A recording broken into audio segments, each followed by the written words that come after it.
Welcome. I'm super excited to jump on and speak to a student, a friend, a colleague, a mentor. Rich kind of came into our program probably a year ago now, or maybe even a little bit more, Rich. And Longer, yeah. with him, a wealth of knowledge, and what I really like to call experiential knowledge. A lot of what Rich talks about doesn't sound like it came from a textbook. It sounds like it came from actual practical application. And I find, the best teacher is experience. Experiential learning, I think, far trumps any other form of learning. And so I'm really excited to kind of dive in and tease apart a couple of topics with you, Rich. Why don't you just give us, a very brief background on kind of what brought you to this point and where your experience comes from? Because I know you've got, you wear many different hats as a practitioner. And so yeah, bring us up to speed on Rich. Well, thanks, Campbell. I first connected with you hearing a podcast interview you did on the pain science education podcast with Joe Tatter, and I was just like, "Oh my God, this guy's ability to explain complex stuff so simply and clearly, and knowledge was amazing." So that was how I first got in touch with you.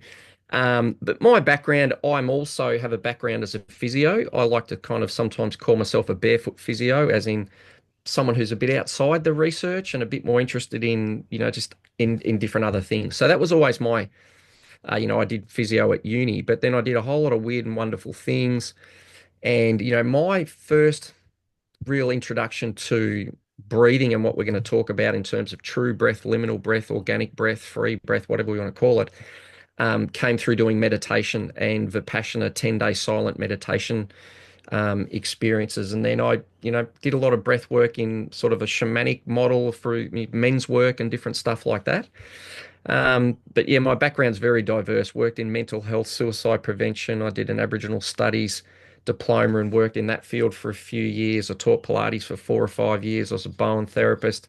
And then most recently over the last 15 years was the person who introduced TRE, or tension and trauma release exercises, spontaneous neurogenic shaking, to Australia by bringing the founder David Berceli out. So that's been my main sort of vehicle over the last 15 years. But what's been really exciting now is, and doing your course, and I also did some mindset coursing with Quality Mind, Richard Maloney from Quality Mind, is starting to move outside my modality. That was always something I was very attached to. Right, well, I'm Mr. TRE Australia. I'm teaching TRE. That's all I'm doing. And then moving to this phase now of going, hang on, as you say, I've got all this experience, and very much part of our TRE model and my model of it is about following the body and learning from your experience. So it's great to then be able to translate some of the experiences and have some understanding about, oh, well, this makes sense and why. So that's why I'm, super excited to be able to dive into these conversations, especially with your level of knowledge and being able to explain it and frame stuff. Yeah, I just think it's exciting, invigorating, enlivening. Yeah. Can't wait. Well, me too, mate. Well, I think that's it. You said something there that I think is a beautiful jumping off point, right? It's listening to the body. We teach a framework inside the practitioner training that I just call the ACO framework, which is awareness, control, optimization. I find a lot of people that entry into breath, not even just breath work, actually, a lot of protocols or tools, they jump straight to control, right? Like, how do I do this thing without building this foundation of awareness, which is why do I need to do this thing? Right. So a lot of times, someone will reach out to me on Instagram, for example, hey, can you give me an exercise for my anxiety, a breathing practice for my anxiety? And I could, I could say, well, breathe slowly or breathe in this pattern. But to me, that is another band-aid, and it is another approach of managing a symptom without truly understanding, why am I experiencing this symptom? Why are you experiencing anxiety? Have you asked yourself that question? And so that leads us to this first kind of level or layer, which is awareness. And building this awareness around, like, what is my body telling me? Why am I experiencing what I'm experiencing? And I don't think it's a question that people ask themselves enough. I don't think it's a question that practitioners ask their patients enough, as to, well, what is your goal and why do you want to reduce your anxiety? Like, I think it's really interesting when we consider, the biological premise of anxiety. It's like pretty handy to have, this idea that we should get rid of some aspect of our biology. Again, I think it highlights this disconnect that has appeared, or this rift that's appeared between us and humans and nature, right? Like, we're so disconnected today. that we think of there's a problem with my body and I need to suppress that, instead of my body is doing its best to alert me to an imbalance, a dysfunction, right? Something that's going on that requires my attention. And if I go upstream and I attend to, well, maybe it's my sleep, maybe it's my stress, maybe it's my nutrition, maybe it's my lifestyle, my sedentary, like movement, then that may well be the recalibration of the coming back to balance that allows the anxiety to dissipate. Right? I didn't beat that back with a stick and try to eliminate the symptom. I use the symptom as an invitation to ask myself why and look at these things. And the reason we're starting here with awareness is I was just saying to you before we jumped on this call, Rich, that breath awareness, I would argue, is one of the most foundational practices. And I would argue breath awareness is self-awareness. Right? When you are aware of your breathing, you are literally in the present moment, right? You can't breathe in the future and you can't breathe in the past. And so if you're connected to this actual present moment, right, you're engaged in this process, you are now also aware of your body, right? Oh, I'm tensing my shoulders or my jaw is clenched or I'm in a funky posture, right? I'm perhaps now also aware of the thought loops that are running, right? This internal narrative that is chattering away all the time. But now that I'm anchored in the present moment, I'm like, oh, wait, the story that I'm telling, is that helpful or is it harm? It's like, so I see breath awareness kind of as this stepping stone. It's like once I'm aware of my breath, I now have more opportunity to be aware of my body and aware of my story and aware of my environment. And with that influx of information, I can make better decisions.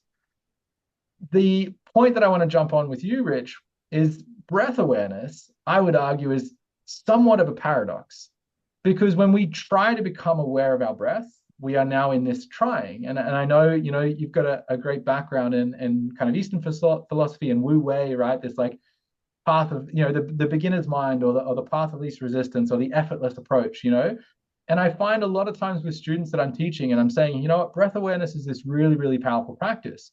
A lot of people struggle. They say, well, I noticed I'm breathing and then I started changing it. I breathe slower, I tried to breathe deeper, I changed the pattern of my breath. And that is now no longer breath awareness, it is breath control. And, we can look at the neuroanatomy behind that, right? A different part of the brain is now active because I'm in control of my breath, right? I am using certain muscles. Whereas true breath awareness in my mind is I become the witness and the observer to this organic exchange of my biology and the environment, right? And I was saying to you that, I've been practicing breathwork now pretty consistently for close to 10 years. And I reckon I've experienced true breath awareness maybe 5 times. And it has been such a beautiful experience that really took me outside of myself where I was like, and it was of no intention, right? It wasn't, I'm going to try and do breath awareness. It happened. Here I was observing this natural movement of air in my body, right? And it was this very beautiful witness experience. And so I'd love to hear, your take on organic breath or the breath happening without my intentional or conscious control, and perhaps what you think the conditions are or what we need to have in place to maybe be able to access that state. Because I think you and I both know it doesn't come from conscious trying, right? I think that is like, when you try and catch those little floaty things, the more you try and catch them, the further you push them away. And so how do we approach what I would argue one of the most therapeutic states we can be in, which is this true witness, true observer, right, of this exchange that's happening 20, 25,000 times a day, largely unconsciously. I'm not aware of it. How do we get there? All right. So just to frame up to anyone listening to this, so I'm just gonna freewheel and I'm gonna say stuff in it. I don't care whether it's right or wrong, because my job is to kind of help open up, inspire perspectives, experiences, and all that sort of stuff. So don't get attached. If I say something wrong and you disagree, I don't really care. You don't care. If it reinforces your accurate position, that's great. So there's a couple of things. What we're talking about here is about flow states and that experience of flow. And we're talking about the flow breath, for one of another term. And something, so I'm just gonna kick off again. I'm just gonna freewheel in order of what sort of comes out of my brain. I'm just gonna try and flow. So the first thing that was really significant in my life was around, or not the first thing, but the first thing I want to share that was significant is we've often have these terms, the witness and the observer. Now, when we have that language, and that's what we've been framed, and people are saying, hey, you've got to be the witness and the observer, there's a sense that I'm doing that. I'm witnessing, I'm observing, I'm watching, and there's a real outwards sense of the experience. For me, the term I much prefer is the receiver, which is Mm. a completely different experience where instead of going a sense of I'm doing it and pushing it out that way, this is coming to me. And one of my favorite meditations, I use like sometimes I call it a 9 breath meditation or 3 breath if you do it easily, is I'll suggest people and I encourage people just to do it now. Let's just instead of talking about do it now. So just take a moment, just take, notice 3 breaths. So you're just paying attention to 3 breaths. It could be any number, it doesn't matter. So you're like, right, I'm focused my awareness. Now we're going to use sound. So now what I want you to do is to deliberately observe the sounds that are around you in the environment.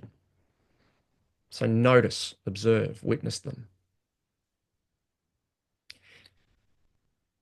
And allow your mind to place where those sounds are. Like, oh, there's a dog, it's over there. There's a car, it's out there. So there's a sense that our mind is reaching out and placing things around us in the world. That's the vigilant sort of role of our conscious mind, making sure everything's safe, paying attention. So there's this outward sense of my focus is going outwards. And if you get distracted, just come back and come into your nasal breath again and refocus. But otherwise, now you're probably already feeling a sense of, wow, I'm more calm and I'm more grounded and I'm more present. So I'm paying attention. I'm aware of what's around me. So that's great. So now pick one sound, just one sound that's in the background. And now know that you can only hear that sound because the sound waves are coming from where that sound is being made and they are traveling towards your ears. Now, whether you need to visualize that, imagine that, think about that, but bring your awareness now to your ears and allow the sounds to come to you.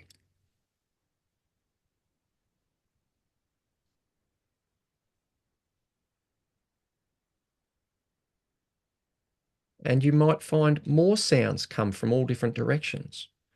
But there's this subtle but significant shift that you're experiencing. So if you lose focus and you get all and start thinking again, just go back to the steps. Focus on the breath. So you bring your awareness in. Let yourself pay outwards attention. So awareness of what's around and where the sounds are. And then let yourself fall into the receiving of them, coming back to your ears and letting the sounds come together. And notice the different quality in that. It's really interesting how quickly, right, that shift is. And it's so funny, right? Timing's always a really funny thing. I was actually teaching a masterclass inside the program this week, right, around kind of a strategy I've been playing with of body, breath, brain, behavior.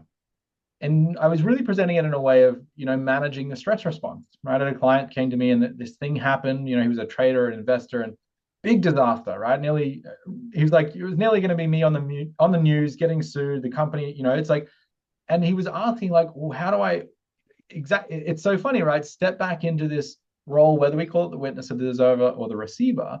But I went through the strategy of, right, first manage the body, the stress response, it's physiology, right? So there's adrenaline, there's cortisol, your heart rate goes up, your pupils dilate. So like first let's express and move some of that energy through the body. Then let's come back to the breath, right? Breath being our gateway into the nervous system. And so I both use this as a tool to slow down and also a checkpoint to move ahead. Can you breathe in for 5 seconds, out for 5 seconds, 5 times? If you can't, go back to managing your body until you can, right? So that's a sign now that we've got to that point where my nervous system is actually happy to come down a little bit, right? We perceive that the real-time threat maybe has passed and we're okay to move out of that response to threat. Now we go to brain. And brain, it's really interesting. What you just did is you played with our mode of awareness, right? We went from whatever I was paying attention to before, the thoughts, what am I going to say next to Rich and what's happening later in my today, bang, to sound, right? And so I picked up on this perception.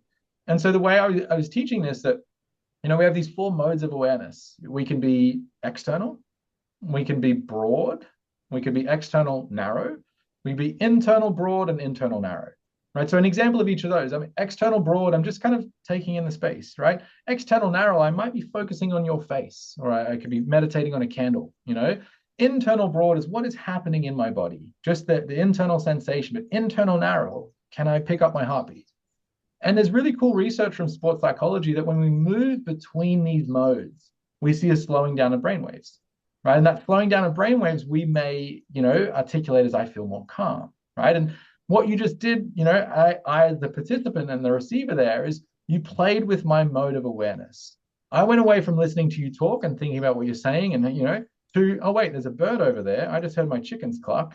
The car just arrived at the road. And now I'm in perception. I'm receiving all this information. But that fundamentally changed my state, right? We see this in a lot of research on the visual field, right? If I'm going from this kind of panoramic, looking at the horizon, just taking in the space, the brain calms down. When my eyes are flitting around the room looking for my, like trying to gather, and I'm in that focal oriented vision, my arousal goes up.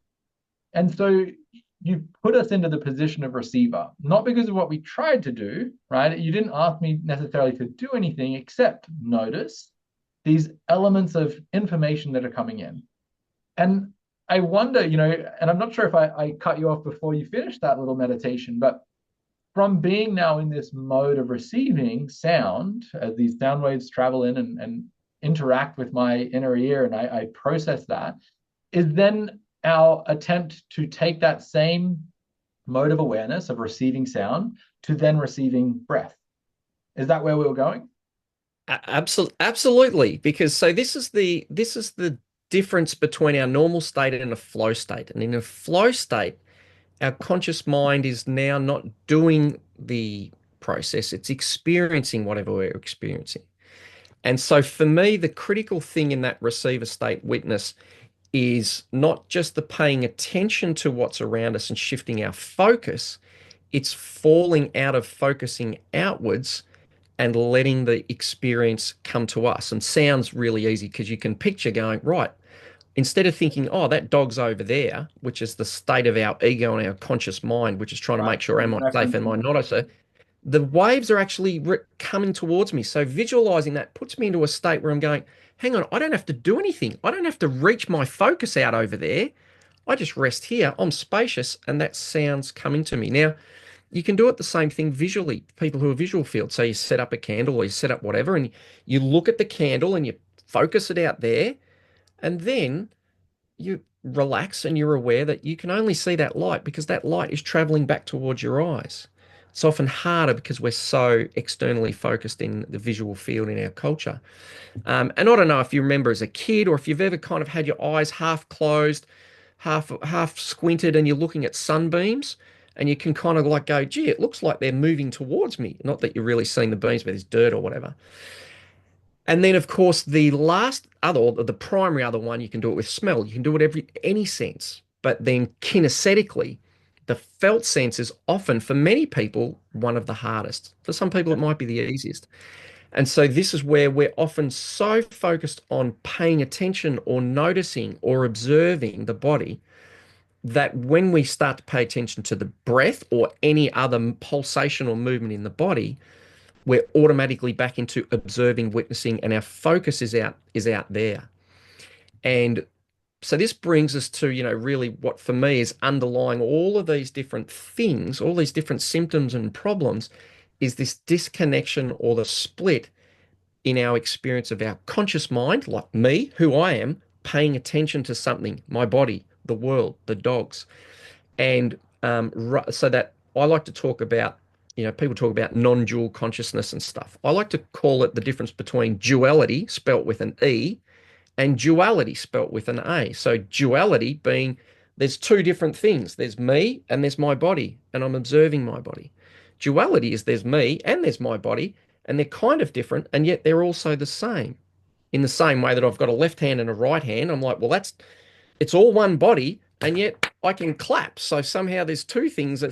So it's this paradox of the mutual things. And so this is where the use of the breath and the word that you used is about a tool. And so most of us, what happens is We, meaning my conscious mind, I'll just use the term ego, that sense of my who I think I am, and that separate to my body, who's in control of my body and all that stuff. I want to use the breath as a tool to make me happy.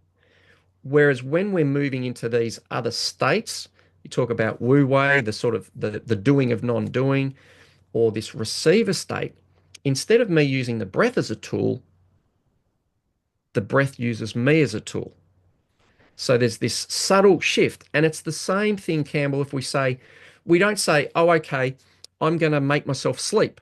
We use the term fall asleep. Falling is something that happens, it's letting go. It's not something we consciously create. But most of us in our culture are so focused on consciously creating stuff and with amazing outcomes. We can change our breath and change our state. But behind all that is a little ego saying, I prefer to be in this state and not this state. I prefer to be in control. I don't like to surrender. I want to be able to make things exactly how they are, because then I will get what I want. And when I get what I want, I'm happy. And this brings us to this model that was just in our conversation, bringing up as this idea of these three phases through life in terms of breath, which I'm going to call wounded breathing, warrior breathing, and wisdom breathing. And in terms of most people and how I see, and part of the reason why breathwork is exploding on the planet is because most of us are using it to reinforce the strength of our ego. I can create the breath I want. I can create how I feel. I can create this. I can do all this. That's the warrior mode. It's like, it's me. I'm doing it. I'm the powerful one. And to those people, I always say, that's fantastic until you're on your deathbed. And then I'll say, when you're taking your last breath, just make that warrior take the next breath. You're like, shit, I can't. And so this is where moving into these places of surrender and letting go. And this is this amazing paradox in a flow state. It's not that we're not conscious or we're not involved, but generally we have the experience in a flow state where the body is doing this organically. I've trained my skills. I know how to fly in my wingsuit. So it's not that I'm just completely unconscious.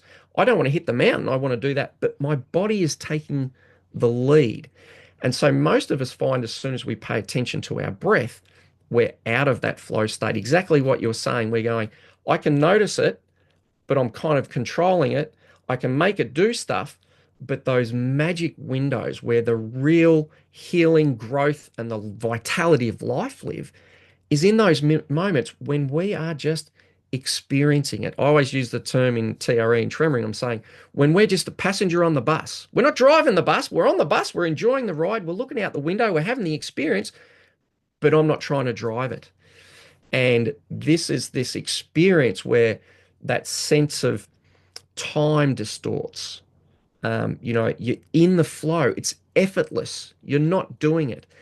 And this is why, for me, so much of the focus of breath work in our modern world is my ego or myself or my consciousness using it as a tool to achieve what I want. Now, that has value, don't get me wrong. But what it often misses out is then um, we're always still sort of caught in the sense of the ego and personal preferences rather than the real freedom, which is the ability to be able to get in the river of life and flow and embrace and experience all the different things that life brings to us. There's so many things I want to jump off in there, but the first being, when we talk about this wounded breath, or even transitioning into the warrior breath, I really see a lot of the times people are using breath work as an escape, right? Like, yes, it is this just such a beautiful tool, but if I'm always using it to escape, right, what I'm feeling, or avoid, oh, I don't like being in that, let me manipulate my breath to get away from a state that I'm uncomfortable with. And again, like you said, you kind of highlighted, like, it's not that that's the end of the world, and it's not that it's terrible, but we must recognize that that is a stage, right, that I'm working in, where it's like, okay, if I can't tolerate, the stress, I need to use my breath to get away from it. I think a lot of the times with more experiential forms of breath work, it's escapism packaged in this therapeutic tool, right? It's like, yeah, well, yeah, you can go and do breath work and breathe your way to this blissful state, but guess what? Life comes crashing back, an hour after that session. And then what do? I need to do breath work every day to get away from what I'm probably maybe struggling to deal with or manage or respond to in an appropriate way. And so it gets introduced to people as like, oh, there's this very beautiful tool. But then I think a lot of people grab it and they go, this is my escape tool. This is how I get Mm. away from what I don't like. And I Yeah. don't, well, look, again, I think that can be valuable at a certain time, but I don't think there's as much growth there, right? Whereas what you're kind of suggesting is we maybe transition from this warrior breath to this wisdom breath, is that I'll be okay, you know? And coming back to the windsuit analogy, I've always loved this idea of the difference between giving up and giving in, right? Like Mm. giving up in the wingsuit, well, you crash and you die. You know, this isn't Yeah. about giving up, but it is Yeah. about giving into whatever you want to call it, the knowledge and the wisdom and the intelligence of your body, your Yeah. unconscious, something greater. You know, I really find I was reading a beautiful article on this a couple of days ago that I think he was a psychologist or a psychiatrist, but he was basically just like listing out all the experience that he'd seen working with 10,000 patients over 50 years of clinical practice. And he just kept highlighting this point. He's like, so often where there's these patients that have just been struggling and working and trying and doing all this stuff for 10 years. And they finally just said, you know what? Fuck, I just give Yeah. up. I got better. You know, Yeah. and it's like, how much of the time and attention and energy and my resources am I funneling into trying to change something, right? Yeah. Whereas maybe the liberation of that energy, because I'm not trying to direct it to do something, is actually what my body needs to go through this phase transition, to move through this stage. Mm. But we've been conditioned, you know, that I've got to make it happen. I've got to do the thing. I've got to try really hard. You know, this world of Yeah. hustle culture and, you know, like these standards that we inadvertently hold ourselves to because of, you know, social media and cultural, you know, Mm. direction, that we think we have to do it. I've got to make myself get better. You know, I've got to Yep. overcome this disease. And even the language use, you know, we're in the fight against cancer, right? Like we're in this Yeah. with anxiety, you know, Yep. that puts this emphasis on that I have to do something, you know, I have to try to make something happen. And oftentimes it's when people let go, it's when they give in rather than give, Mm. that they Yeah. do have this transition, they do have this breakthrough. And I'm curious as to your thoughts that, because I kind of want to put a little flag in this and stick on one point, because I was talking about energy and resources yesterday with our students, that you know that we have a certain allocation of resources in our body, or we have a certain amount of resources in our body, right? And we have our basal metabolic rate, you know, how much of these resources are required just to keep the lights on, right? To beat my heart, to digest my food, to just literally just keeping the brain and body running. And that's about 60 to 70% of the calories we consume, you know, about 60 to 70% is going just to maintaining the processes of life.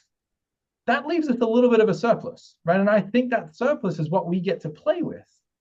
But if we are in a deficit, right, because the food I eat, you know, is devoid of nutrients and I don't go out and get any sunlight exposure and I'm not connected to the earth and getting my electromagnetic field and I'm not breathing well, then I'm running at a deficit, right? I don't have enough resources to actually keep the lights on and I don't have any left over to experience motivation and, you know, ecstatic states and positive, you know, it's like, and empathy and connection and self-reflection, all these wonderful things that I think are really necessary for growth.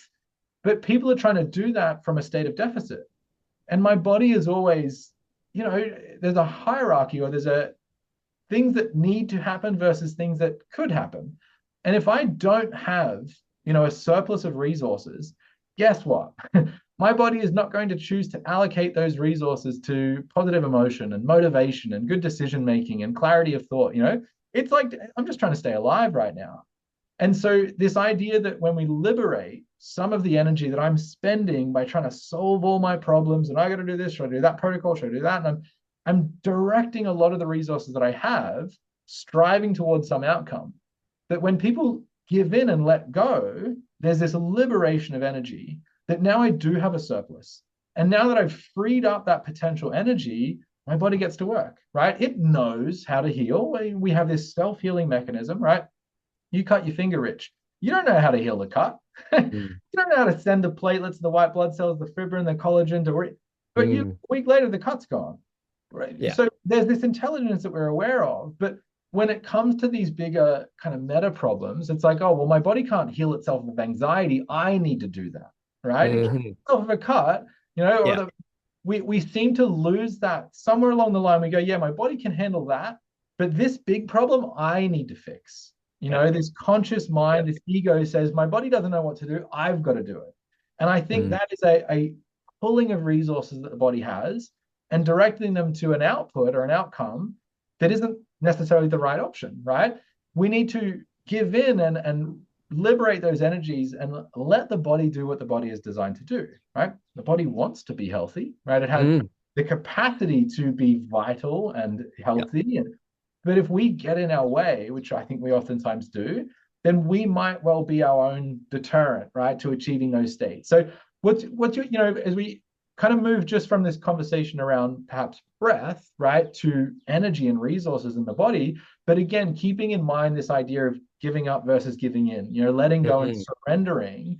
And perhaps if you can kind of share some of your insights on how do you give in, right? How do you let go? How Mm. do you surrender and Mm. perhaps trust that if I stop working so hard and trying so hard, I might be okay, right? Like Yeah. it's really interesting. My mind goes a little bit to the business side of things. I'll just share this one more point and then I'll let you kind of riff on this. But I so often have found, and I've learned this lesson more times than I should have, right? And I Yeah. probably need to learn it another couple of times before it sticks, right?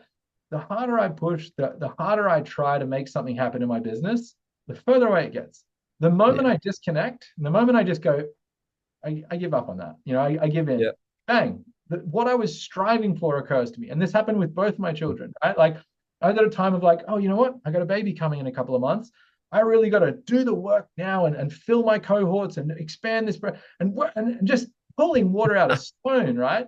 And then the moment I was forced to step away from that and care for my wife and child, all these people knocking on my door. I want to join your program. How do I join? How do I sign up? And it's like, wait a minute. I just spent the last 3 months working myself to the bone to try and get this outcome. And the moment I stopped, right, Yeah. literally the moment, open up my inbox and people are trying to join the program.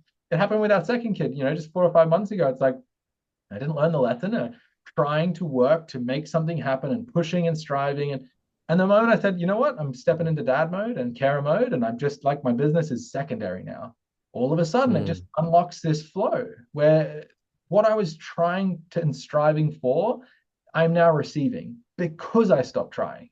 And I think that Hmm. concept applied to health is a really interesting one. What would happen if you stopped trying so hard to fix yourself, to get better? And Yeah. you built this element of trust and you allowed, right, this innate intelligence to take over and you gave it. Hmm. Where do you want That's oh yeah. It's again. It's so great. The clarity, the different that you're using between giving up and giving in. It's completely different experiences, but profound that sense of giving in. And most of us don't know and experience it. For me, it's a short story just to give you my sort of first experience of it was I'd had many years ago, I'd had chronic sciatic pain in my down my butt and my leg. I would wake up all the time. At one point, I had such neurological deficit because of weakness and pain that I couldn't walk up and down stairs. I couldn't take one step at a time. And that was part of what led me to doing 10-day Vipassana meditation, where you're just basically meditating your awareness through your body and noticing sensations. So for the thing my brother who introduced me to it, he just said, look, whatever you do, I said, have you got any advice? He said, whatever you do, just don't leave the course. Do the full 10 days, no matter what. So I was like, okay. So for me, sitting cross-legged on the floor, it was like sitting on a carving knife in my left glute, my butt. It just was hurt. I'd finish my meditation, I'd get up, it'd take me half an hour to stretch my legs out. They'd be numb, they'd be anyway, and so I'm meditating. I'm shifting my awareness through, and every time I'd get to that glute, it would just be like a carving knife. And I remember the moment, literally just meditating through was like on about day 7 or 8, and I just got to my glute again, and it was just pure pain. And I just thought to myself, fuck it, I can't do this. And I stopped. And in that moment, the pain went from like a carving knife to sitting on a pea. I was like, yeah, I can still feel there's a little bit of tension there, but all the pain disappeared. And in that moment, I was like, oh my God. And this was this experience of like, I stopped trying to meditate the pain away. And then all of a sudden I found, gee, it was the pain was like a pea, and it was my efforts to get away from it or change it or fix it was the carving knife. So then I kept meditating. And then, of course, what happened, Campbell, the next time I moved my awareness through my body and I got back to the glute and I was waiting for that little pea sensation and I couldn't wait to get there and bang, it's a carving knife again. So I had that experience, exactly what you're saying, of giving in. And it was a really profound moment for me because I talk about, I try and get all spiritual and philosophical, and I'll talk about my three great liberations in life, try and make them sound more important than they are. But the first one was this sense that the healing of my body's not up to me. And the reason I say this is, as physios, we are trained that it's my knowledge, my wisdom, my skills, my techniques which fixes your body. Now, in some levels, that's true. We can do that. But the great experience then I had was through Vipassana, and my body started moving started moving spontaneously. And then years later, I got introduced to TRE. And I'd been doing all this stuff to try and fix my chronic calf and ankle pain. I'd had, Achilles tendonitis, and I couldn't run anymore and different stuff. And when I got introduced to TRE, or basically this process of using some exercises to invoke spontaneous involuntary shaking and trembling in the body, and that's the key word, spontaneous involuntary. It's movements that are happening in the body that we're not doing. And so I did some exercises. I went to bed, had a little bit of a shake, didn't think much of it. I woke up the next morning. I remember sitting on the toilet and just looking at my feet and feeling my feet. And it felt like my ankles were like a foot below the floor, because instead of them all being tight and held up, they'd dropped. They just, it was so relaxed. It was like I had a different body. And so the key sort of understanding for me was going, I've spent my whole life thinking, fixing myself up, that's my job. And by my job, I mean my conscious mind and my ego and my choices and everything I do. And then I was like, shit, when I got out of the way and I didn't do anything, my body's just let go of this whole massive tension pattern that I could never possibly do. And so, again, this gives us this introduction into the difference between us going, I want another tool because I want to use the tool. So, the question I have for people is, who's using the tool? Is it your body? Oh, well, no, it's like my mind or my ego or my consciousness.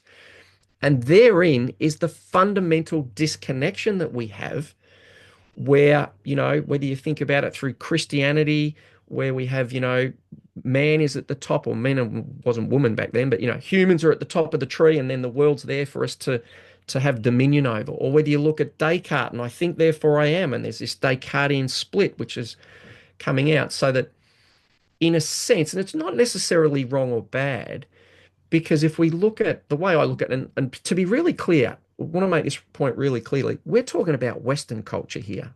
Okay, because the indigenous cultures, many indigenous cultures are all over this shit, and they laugh when they're watching what's going on in our world. But what I like to do is, if we look at a child, when they're little, they don't have a real sense of consciousness or a conscious ego or who they are or separate. They're completely enmeshed in the parents and the world around them. And then there's this natural process that happens over our life where we develop an ego or we develop a conscious sense of, I'm separate to someone else, twos or threes. The tantrums come in. No, I don't want to do that. We start to have this sense of autonomy and me as a separate individual. Now, that's a healthy, natural developmental phase to develop a sense of an ego. Oh, I am separate to you. When we're born or in utero, it's like there's no separation. Then there's separation. But the real maturity and wisdom comes when we move beyond that, only experiencing the separation, only experiencing I've got a mind and I'm controlling my body, and a sense of going, shit, I've got a mind and I've got a body and I'm aware of it and I can control it, but my body can control me. And it comes down to the relationship, the relationship between them. And this is where the flow states happen, where we make space and we allow. This is why I like the term, we fall into flow. We don't choose to go into flow. We don't meditate into flow. We don't breathe into flow. Flow is the moment where somehow, magically, we give in, as you say, we let go. There's an opening or a spaciousness. I just recently was found the word kenosis, which comes from a Greek word, which is like emptying. We empty ourselves. All right. We empty it, which means I stop trying to consciously control everything, including my breath, including my body. And wow, look what happens. My body starts to do its own thing. My breath takes over. So for me, this is one of the key values of TRE or any other spontaneous movement practice. TRE is just one modern westernized scientific way. You've got literally Wu Wei. You've got Seiki Jutsu, which was it's sort of loosely translated as life force yoga, where the classic ones were the samurais would meditate to the point where their body started to move on their own. You've got Katsujunundo martial art practice from Japan, roughly translates to regenerative movement, where the movements start to happen spontaneously. And so this is this key experience where most of us in our life, if our body starts to do something that we're not choosing it to do, we either freak out, like if I'm starting to shake, that's a symptom of stress or trauma. Or even if I've got a tight neck and my head, my sternocleidomastoid's a bit tight and my head's turned, our pathological medical model says, well, that's wrong. We've got to get rid of it. Whereas rather than going, well, hang on, the body's doing that for some reason. What happens if I allow and surrender to that? Generally, what we'll find is the tension's there because the body wants to go further into the tension, to go back into the pattern, to find and unwind it and then release it and come out of it on its own. So this is part of where in my life, these and my first experience of spontaneous movement was through Vipassana meditation, when my body started to move and move around and it felt amazing. And I wasn't doing it. I was like, shit, I'm not doing that. I'm watching it, I'm experiencing it, but I'm not making it happen. Now, how I want to tie this back to energy, and again, my job is to try and shatter belief systems, open them up so that we can have a really open mind. So often the way we think about energy is like fuel. So it's like, I go to bed at night, my fuel tank's empty. I need to go to bed. I've got to fill up the fuel. I've got to get my sense of energy back, and I've got limited resources. My experience is different, and the way I used to think about it is I think of, and again, if we think about my energy, mine separate to the energy, the infinitely available energy, then we're in a whole different field. So the analogy I like to use is we often think about ourselves like a sponge. And if you think about water in a sponge, like a cloth for cleaning up, it's full of bubbles, but we can fill that up with water and it carries water. So that's like fuel. It's like putting fuel in our system, in me, my separate sense of me. And that's my energy now. And I want to contain it. And so then, it's like we think during the day, I'm doing all my stuff. I'm squeezing the sponge and all the energy's coming out. And, so when I go to at night, it's like, I've got to get more energy. I've got to put more energy in.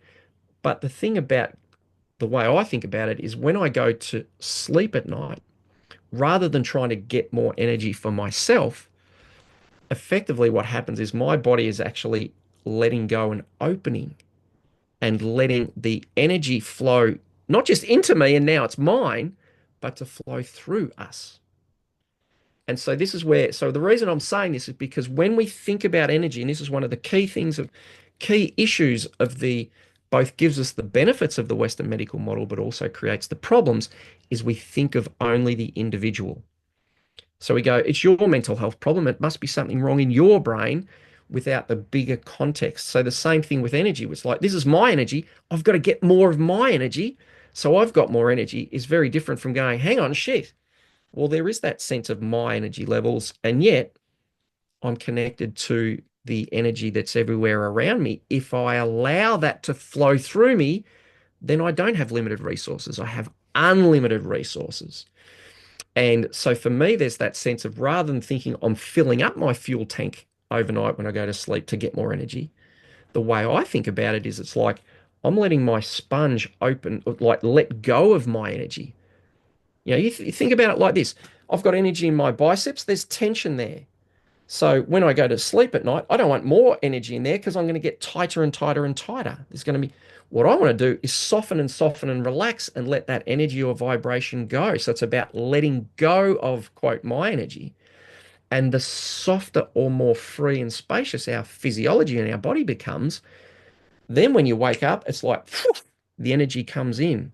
And so then it's not my energy, it's the energy or something else. So again, getting very philosophical, but bringing this back to the breath, it's this same sort of thing where it's like, it's my breath, I'm controlling my breath, and we can achieve all these things, but sometimes that becomes a distraction because we aren't even looking in the direction or have the possibility of surrendering to the breath, or being breathed is the term we would term. So this is why the languaging of it is so important because if I'm telling people, okay, pay attention, do this, use your breath, control your breath, but I'm not also saying, but also be aware that while you're controlling and directing your breath, there's a limit and you're never going to experience a flow state and you're never going to actually experience true freedom, which means the freedom to have your breath do whatever it wants, the freedom for your life to do whatever it wants. You're going to have control, and control's going to feel great because that's the whole point of your ego. Because if I can control the universe, I'm in control. Everything's going to be okay because I'm just going to make everything okay until you die or your child dies or something happens that you don't want. And so this is where this magic of moving into the organic breath and learning how to surrender and potentially using breath work to experience those moments of surrender, but with a little bit of awareness of, hang on, there's something else that we've got to move beyond. We can't just do the consciously controlled breathing all the time. That's great. We're going to use that. But then there's this point at which we can fall into the unconsciously controlled breathing, for want of a better word. And that's where the real magic and the mystery, um, that's where it lies. And that's where the real salvation lies because we start to free ourselves up from going, I'm only happy when my ego is getting what I want and what I prefer. And you're able to just go on the ride, be in the flow state, and have the experience. It's just as you were describing, right? It's kind of like the unconscious movement where we're talking TRE, but the times I've experienced it and the times I've observed it happen to be what I call the post breathwork state, right? Mm, We've finished a breathwork session, and then I just yeah, leave people alone for 5 minutes and I watch. And you yeah, see these ripples and this unraveling, and like you watch the people that have perhaps experienced that and are open to it and surrender to it versus the people that, as you say, go, oh shit, what's going on here? This is a bit yeah. weird. What if someone's watching me, gyrate, so this ego gets in the way and goes, oh, don't do that. What might it look like? What might someone else think? I think it's a really interesting thing. And it when we think of like the neurophysiology in this kind of post breathwork state, we've kind of Mm, like knocked out a lot of that executive function and rumination and long term relate. And we quiet down that prefrontal cortex, right? The neocortex, the very modern part of the brain. And mm, with that dampening, comes this opening up of limbic and yeah. brainstem. And it's like the old part of us, Mhm. before. And again, this is hypothesis, well, it's grounded in some science, but we can only hypothesize what people were thinking about 500 years ago, 1,000 years ago, 10,000 years ago. But with this introduction of things like social media and news and the Mhm. internet, like it's very hard for people to just not experience that, right? And so because there's this huge influx of like all of that comparison and access and information that undoubtedly creates stimulation in our system, And so oftentimes it's only once we use something like breathwork or TRE or tremoring or beautiful spontaneous movement or dancing, right? Great example. Mm, Like yep, people get out of themselves and just move. yep. But it's often like I've used this, or I've been used by, perhaps using your terminology, these Mm, modalities, right? My breath, my movement, dance, social connection. And then I get to this state, which I think you and I would agree is more this natural state, this organic state. It's like, let my body do what my body wants to do. Let my breath do what my breath does. And yep. sorry, not even my breath. Let the breath do what the breath needs to do. Let the Yes. body needs to do. But it seems as though for a lot of people in the 21st century, we need to do something, right? We need to knock out some of that stimulus and attention that's Mhm. to get to a state where my body can go, oh, thank fuck. Like you've Yep. just quiet for a moment that I can, have a say, right? My body can actually Mhm. start to do stuff without this self-analysis or Totally. self-control that often limits that. Yep. And coming back to your point, I really love the point on, we go to a torticollis or the sternocleidomastoid, and it triggered, a memory. I can't remember what I was teaching or when I was teaching, but this question of what versus why, right? Like we get so into the judgment, it's like, and this is actually when you're talking about kids, right? But this what versus why, like what is happening versus what a lot of us do is why is this happening to me? Right? We get into it's victim mentality, right? Like, Mhm. oh, I've got back pain. Why? Of all, why, rather than what is happening? Okay, my body Mhm. is expressing symptoms of pain. Yep. And that what requires me to ask more questions, right? So okay, what is happening? I'm experiencing back pain. Not why is it happening? Not why me? Not, it's like, but what? Okay, why might I be? It's like we then just take these second steps. Like, is it because I've been sat at this desk for 6 hours today? Maybe. Is it because I haven't moved in like it puts us into this kind of like, again, what keeps coming up as you talk is this idea of relationship, right? Mm. Relationship with breath, relationship Yep. with energy, relationship with nature, right? Like being in relation, and so it forces us back into this more kind of curious or inquisitive mindset of like, what can I do about the back pain rather than why is it happening to me?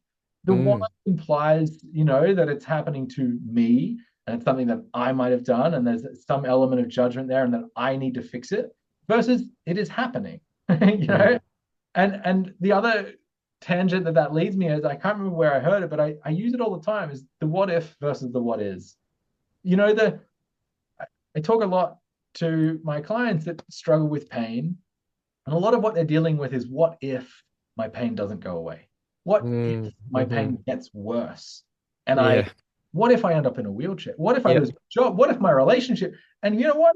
That makes your pain exponentially worse because we know Yeah. with kind of biopsychosocial model, the pain, as you described in your Vipassana, was not just coming from compression of a sciatic nerve. Otherwise, it No. would not have gone from a 10 to a 1 when you Yeah. changed your awareness. Right. So we Yeah. know that what I think about it and how I'm perceiving it and the stories I've been told and what I've seen other people go through, like all of that beyond our level of comprehension filters in to give me my experience. And so when we can get out of this, like, what if future scenario turns out to be bad and what is, right? Mm. It's this, I think it was probably Tony Robbins, but sorry for jumping on these little tangents here, but they keep You're coming. right. But this idea of like, well, if you can tolerate something for a second, you can probably tolerate it for 10 seconds. Yeah. Mm. Tolerate for 10 seconds, you probably tolerate it for a minute. You can tolerate something for a minute, So our perception of like this is intolerable, this pain is just like, but for someone, it sounded like you experienced that sciatica for a while. I'm sure every day felt like I Oh, can't deal nightmare. with this anymore, Yeah. but you could, and you did, you know. And so coming back to, that what if this never goes away? Well, that makes your present moment experience very different, right? Like Mm. versus what is like right now I am in a lot of pain. That doesn't mean I will be tomorrow. Doesn't mean I will be next week. I don't know what could happen. There's no point playing these hypothetical scenarios of what if it does get worse or what if it does get better. We don't often play the what if positive scenario. Yeah. Very, very leaning towards the what if it all breaks down. What if I seem like an idiot? What if I say a stupid thing? What if bad, bad, bad, bad, bad? But Mm. what is right now, again, coming back to this idea of present moment, and now I need to be aware, so stepping back into this role of awareness and surrender. It's amazing to see what can happen to people's experience of their symptoms when we can get them out of what if and back into what is, when we can get Yeah. them away from why and just back to what, and we Mm. can start to kind of like strip away some of the story that I maybe have added or that has been added culturally, socially, that we think is just part of it is, it's like it's what's happening. But I think recognizing that a lot of, the reason that your pain was so much worse is because you didn't want your pain to be there and you were trying to Yeah. make it go away and it was Yeah. opposition, right? What is, is I'm in pain. Okay. Mm. What versus why, it just kind of like, for me, it closes some doors and opens others doors, and when Yeah. we have the opportunity, let me walk through this door, like, well, on the other side of that door is potential, right? Like, and us having this ability to kind of go, wait, I'm in this controlling, egoic, I got to make things happen. What if I close that door and open this one, and behind that's completely unknown? It's just blind trust. Yeah. It's self-efficacy. I'll work it out, or even just efficacy. It'll work out. It doesn't even have to be me that does it. Yeah. Yeah. Listening to you speak, it just takes me on that path of like how much we often make things worse because we want them to be different, right? And again, I don't want this to sound like I'm telling people to say, oh, if you're pain, just accept it.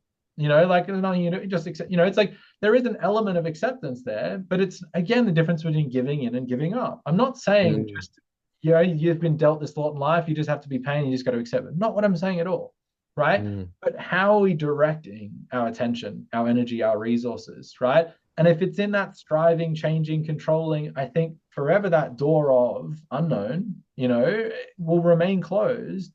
And I'll continue just trudging my way through and trying to make things happen and change things. And that, as paradoxical as it sounds, is the problem. Like that is perhaps what is perpetuating your pain or maintaining your pain. And until Yeah. I can give in and say, you know what, maybe this isn't about what I need to do versus what I can accept, what I can be aware of, stepping into that different mode. Yeah, absolutely. And that's the difference between, again, in this model, just making up the warrior. The warrior is like, I'm doing this, I'm making this happen. I'm going out and hunting and I'm getting the animals.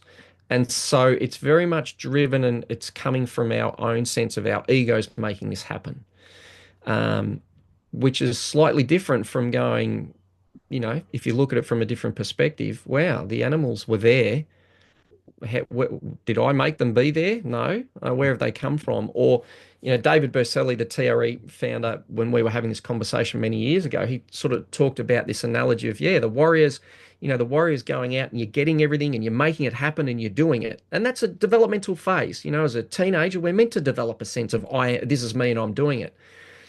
But in a lot of traditional cultures, and especially in male initiations, was going through experiences where you learnt that it wasn't all up to me. Nature was bigger than me. Nature could kill me. I'm not in control. So they deliberately learnt how to let go of control and be in relationship, as you say. And so that's that moment where gradually we learn, hang on, it's me striving to try and make all these things happen, which is actually can make stuff happen, but it's not as efficient as when I actually let everything else in the universe, it's not me, to be involved and be in relationship with that. So that's what I'm sort of calling, the wisdom breath. And bringing it back to this sense of breath work and using the breath, given this is our the road we're driving or the pathway we're in this community, is this flowing between or pulsating between control and surrender.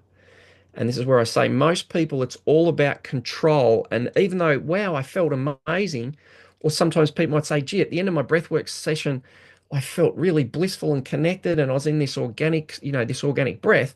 But a lot of us then will be, and I did that, and I made that happen. But so I'm going to keep doing more breath work so I can keep. So we can subtly reinforce the patterns of I'm in charge, I'm making it happen, not completely discounting that we don't have some level of, free will and autonomy in that, but without recognizing the points of surrender. So for me, one of the things that I, think about and encourage people to explore is, take any sort of superventilatory practice where there is a sense of I'm choosing to do this, I am pushing, and then at some point you hit a point of fatigue and you lose the rhythm or you sort of fall asleep or something happens. And generally what we'll do is we'll go, right, okay, hang on, I've lost it. Now I've got to come back. Now that's great because like fatiguing a muscle at the gym, the more you work it, the more it sort of relaxes afterwards.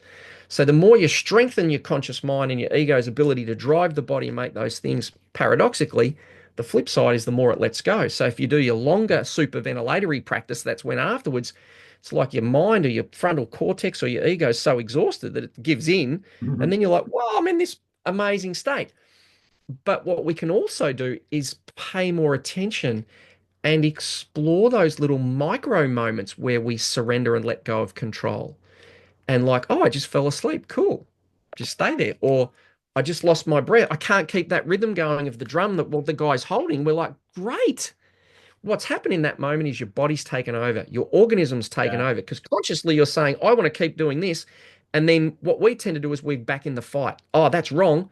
Rather than going, wow, I've just had a little moment of a flow state where my conscious mind wasn't leading in control. So it's not saying don't keep driving your superventilatory practices as far as you can. At sometimes, absolutely do that. But at other times, Yes. the minute you find your organism takes over and your organic breath arises, Witness. that's that little Receive. golden opportunity that it's just been revealed to us, even though we're not consciously going, wow, what happened there was my ego just sort of popped and got out of the way.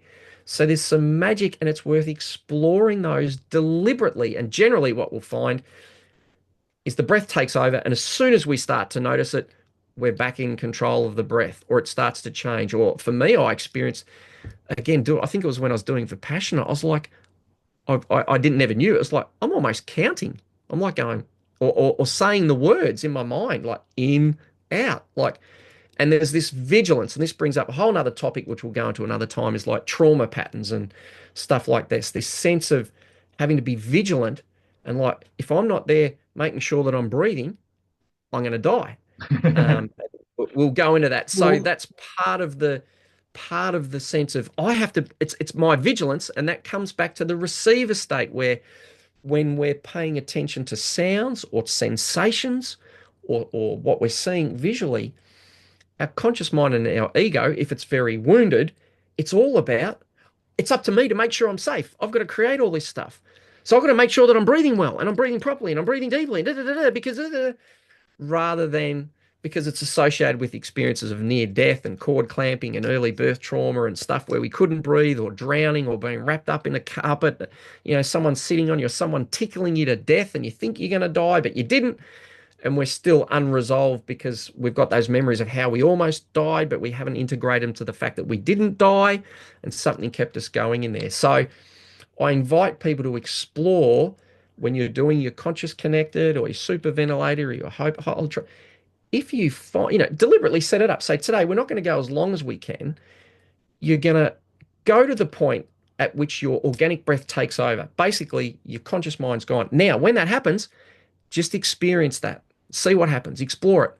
And as soon as you go, oh shit, I'm sort of driving my breath or my breath is changing, I'm back in control. Great. Jump back into your conscious contracted yeah. breath. It's like let's work that muscle again. It got to the fatigue collapse point. So jump back in, follow the drum, keep going, keep going. And then the next minute it's like, oh my God, now I feel like there's this momentum.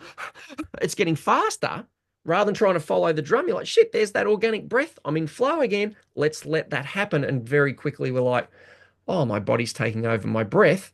And then our ego's learning to take a back seat and come along for the ride. It's like you get to sit down and get at the back of the bus, sit down, look out the window, stop trying to drive the bus and tell the bus driver where to go all the time.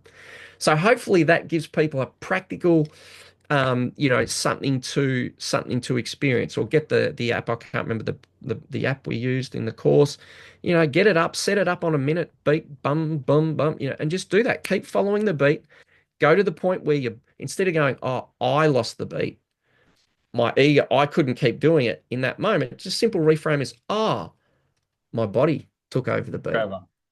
and follow that and see what happens. I think it's a beautiful frame because I think a lot of times, the way that particularly these super ventilation practices are taught, is like if you've lost a rhythm, you've done something wrong. You better get back on track. But I love this reframe, and I often teach, that if on one side, if we have a wave, one side of the wave is make it happen, the other side of the wave is let it happen. We want to be at the That's it. crest of that wave. We want to be kind of almost oscillating between. It's like, yes, you do need to perhaps drive yourself to that state, but at some point when the body takes over, let it happen, right? Yeah. Don't force yourself back into making it happen because that was the expectation behind, it's like, let it happen. And as you find, it's like, I find that the exploration of that when I've lost track, of the practice or I've gone off track, it's like, cool, this is where I'm meant to be. Like, what can I notice here, before I then find myself back to finding a ribbon?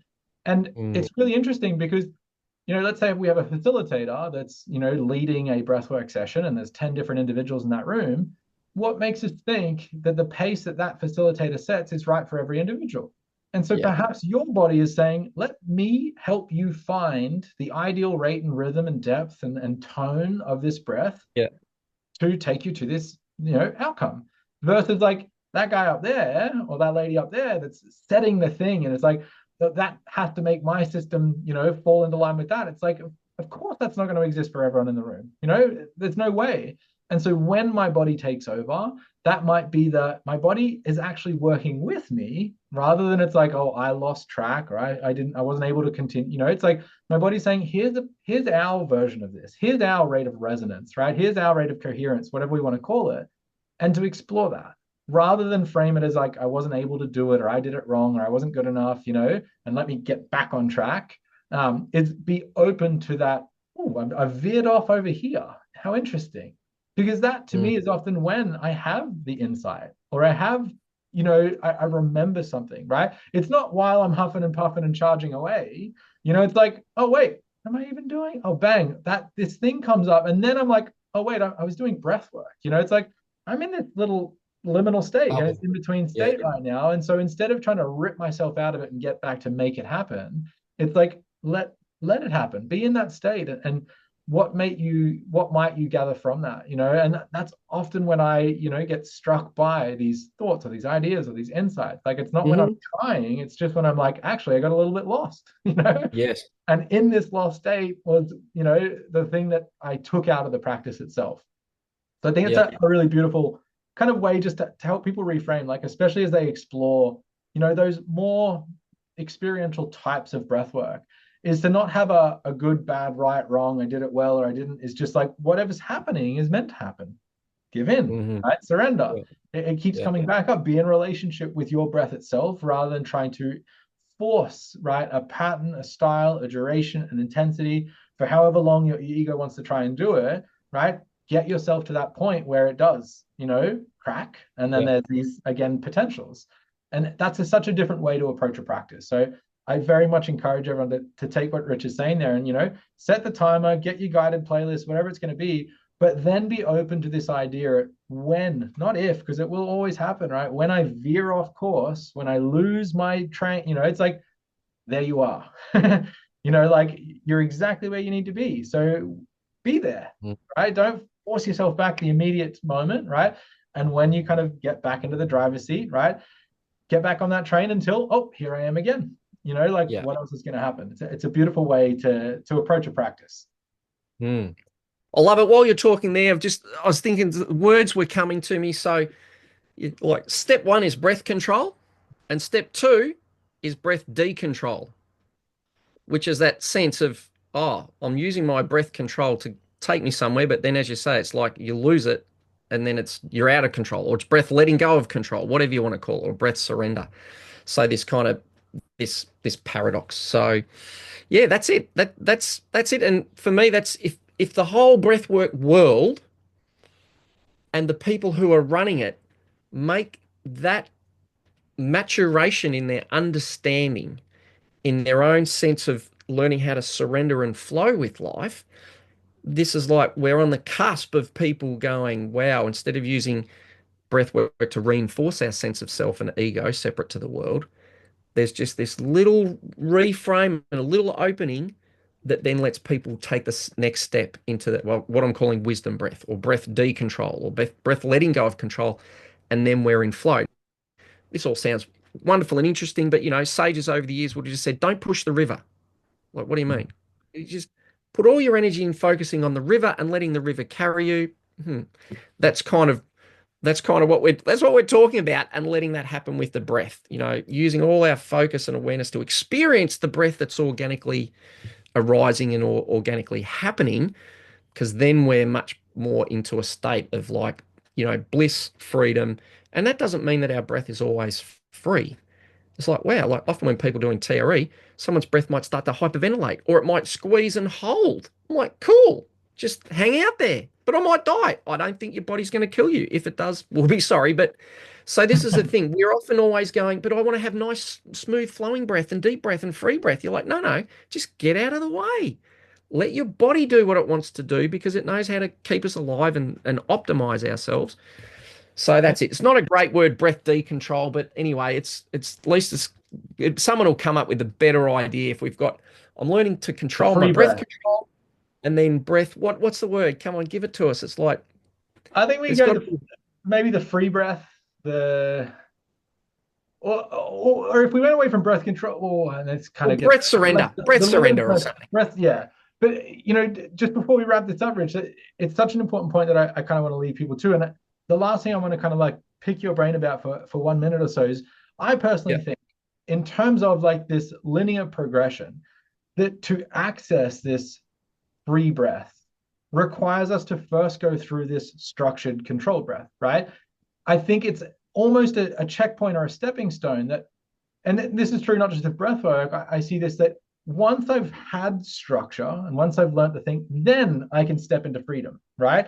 It's like the muscle memory thing. It's like the greatest artists in the world, like look at a concert pianist, right? They're thinking about where to put each finger on the key. but they can only drop into that flow because they've done 10,000 hours of practice where they have been structured and I've learned the scales and where do I put my finger and this note sounds good, right? It's after that that I can just let go and let my body do what my body does and make magic. And so I think if we, you made a really important point of like breathwork teachers could teach more of this. And I completely agree with that. But I do think that for a lot of people, right, we have to move through the structure to get to the freedom, right? So learning how to control my breath and what happens is a necessary checkpoint to get to the point where I can let go. Because for a lot of people, if we just said, hey, just practice like letting go and letting your breath do, there hasn't been an exploration of the skill of breathing and all of this crazy things we can do for us to then know where the path is, right? Of this freedom and of trusting that, hey, because I have this capacity, now I can trust that my body, right, will choose the right path because I've explored all these options. And so I think structure does play an important role. Once we've kind of explored structure, then we have more of an ability to let go, and I think that example for me holds true, like of thinking of, the great athletes, like I don't think, LeBron James or Cristiano Ronaldo is really thinking about where do I need to put my foot to strike the ball. It's just like my body knows exactly what to do because I've kicked this ball 10,000 times, right? It's Yeah. from the structure that comes the freedom. Yeah, so in the 2 minutes or less that we've got, I would say that may well be true, and yet what I'd also say is it might not be true, and I certainly wouldn't want to believe it's true because now I've just closed the door on a better future than we've currently had. And what I'd also reflect is there's a difference between the structure to learn a particular skill versus the ability to live a completely full, embodied, engaged, and vital life, which is, in my opinion, not necessarily a skill. That's something organic. A bit like saying, I you agree. know, the cheetah running across the Serengeti, it hasn't trained that, it's just lived that. So all I would flag is be open to that that may not be true because if we believe we have to have the structure, we're going to create that versus And then maybe get locked in it. and get locked in it. But I still agree. It's not like, gee, but then again, sometimes you just have a prodigy who picks up the piano and starts playing the piano as a 3-year-old. So those things happen. True. But this is slightly different when we're talking about, and really what I'm talking about, do we need to train our body how to breathe, or is breathing theoretically a natural organic state of the human organism, which I'd say potentially it is. And this comes back to the whole thing, which we'll cover in another thing about trauma and the wounded part of ourselves, which can then sort of create these processes where we need to go on the journey of the warrior breath and learning how to control it and train it and do all that stuff to kind of get back to the free organic breath. Not that that's wrong, not that that shouldn't have happened, because now we've got a whole extra layer of experience and knowledge and understanding through that journey. Yeah, I love that, and I stand corrected in terms of like what you just brought there is this other element, and what I'm hearing or where my mind goes is like the potential is there for anyone and everyone, right? Like the cheetah doesn't need to learn how to run, right? And we don't need to learn how to live, right, a vital life. Like we have the capacity; it is inbuilt, is innate, And so yes, maybe I need to refine, maybe a better word, rather than acquire a skill, but learn Mm. how to allow that potential out, right? And again, from everything we've said in this conversation, what keeps coming back is get out of the way, That's it. and surrender, right? Understand that the potential is inherent, and it's often what I'm trying to do that is curtailing and containing and preventing that expression of potential. And so, yes, there's benefit to structure and skill refinement or acquisition, but it's not as though we're learning to be able to do the thing. The thing is there. Mm. It's us perhaps learning how to get out of the way. It's us perhaps learning how to refine or direct rather than actually acquire this skill of living a full life. Like we all have that potential. It's more about the removal of constraints than it is about the acquisition of a skill. Yep. Oh, I Beautiful. think you've summed it up beautifully. All right. What a great start. Can't wait for the next one. Me too, mate. We've got a lot of ground to cover in round two, but I We appreciate do. the time and anyone that jumps in and watches this, which everyone will. I encourage you. Let's open the discussion. Let's take some of these points and then let's actually dialogue about it because I think that's where a lot of the learning happens. So I appreciate your time, Rich.